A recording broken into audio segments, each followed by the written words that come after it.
warahmatullahi wabarakatuh.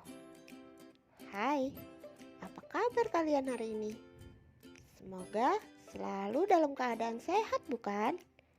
Oke, hari ini kita akan belajar mengenai interaksi sosial, syarat interaksi sosial, dan faktor-faktor interaksi sosial.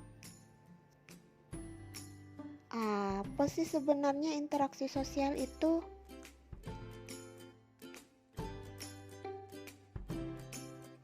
Bertemunya seseorang dengan orang lain atau kelompok lainnya. Kemudian mereka saling berbicara, bekerja sama, dan seterusnya untuk mencapai tujuan bersama. Nah, kegiatan itu dapat dikatakan sebagai proses interaksi sosial. Oke, interaksi sosial dapat kita simpulkan sebagai hubungan antara individu dengan individu, antara individu dengan kelompok, dan antara kelompok dengan kelompok. Jadi, interaksi sosial adalah hubungan-hubungan antara orang perorangan, antara kelompok manusia, maupun antara orang perorangan dan kelompok manusia. Dalam interaksi sosial, hubungan yang terjadi harus dilakukan secara timbal balik oleh kedua pihak. Artinya, kedua belah pihak harus saling merespon. Jika yang satu bertanya, maka dia menjawab. Jika diminta bantuan, dia membantu. Jika diajak bermain, dia ikut bermain. Dengan demikian, interaksi sosial adalah hubungan yang terjadi antara manusia dengan manusia yang lain, baik secara individu maupun dengan kelompok. Nah, sekarang apa sih syarat terjadinya interaksi sosial itu? Proses interaksi sosial akan terjadi apabila di antara pihak yang berinteraksi melakukan kontak sosial dan komunikasi. Kontak sosial dan komunikasi merupakan syarat terjadinya interaksi sosial. Tanpa adanya kedua syarat itu, interaksi sosial tidak akan terjadi. Melalui kontak dan komunikasi, seseorang akan memberikan tafsiran pada perilaku orang lain atau perasaan-perasaan yang ingin disampaikan kepada orang lain. Dan sekarang apa sih faktor-faktor interaksi sosial? Yang pertama, faktor imitasi. Imitasi merupakan proses seseorang mencontoh orang lain atau kelompok. Contohnya, seorang anak perempuan bermain masak-masakan karena melihat ibunya pada saat memasak di dapur.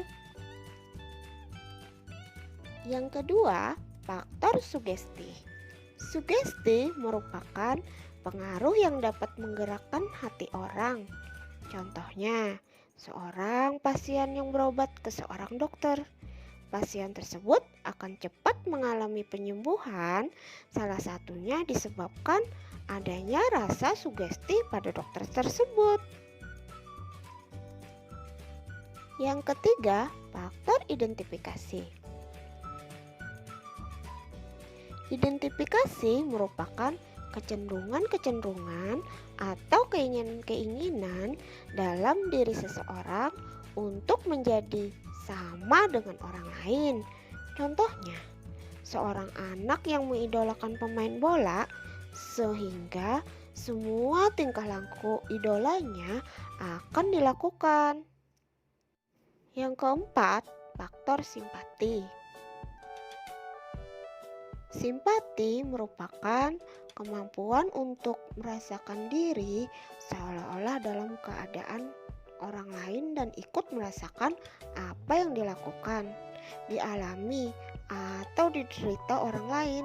Contohnya, pada saat ada tetangga kita yang tertimpa musibah, maka kita akan ikut merasakan kesedihannya dan berusaha membantunya. Kontak dan komunikasi menjadi syarat yang penting bagi terwujudnya interaksi sosial. Misalnya, kita ketemu dengan orang Inggris, lalu berjabat tangan. Orang Inggris berbicara dengan bahasa Inggris, dan kita berbicara dengan bahasa Indonesia.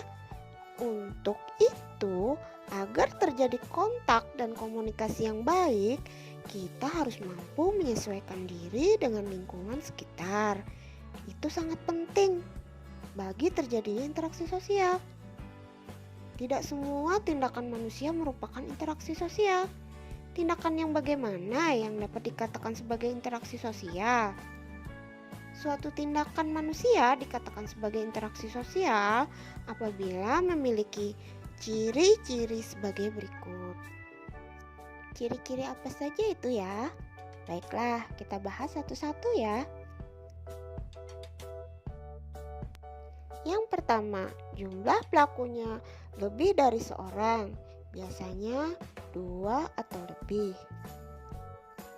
Yang kedua, berlangsung secara timbal balik. Yang ketiga, adanya komunikasi antar pelaku dengan menggunakan simbol-simbol yang disepakati. Dan yang keempat, adanya suatu tujuan tertentu. Sampai di sini dulu materi kita hari ini ya. Sampai jumpa pada materi berikutnya. Wassalamualaikum warahmatullahi wabarakatuh.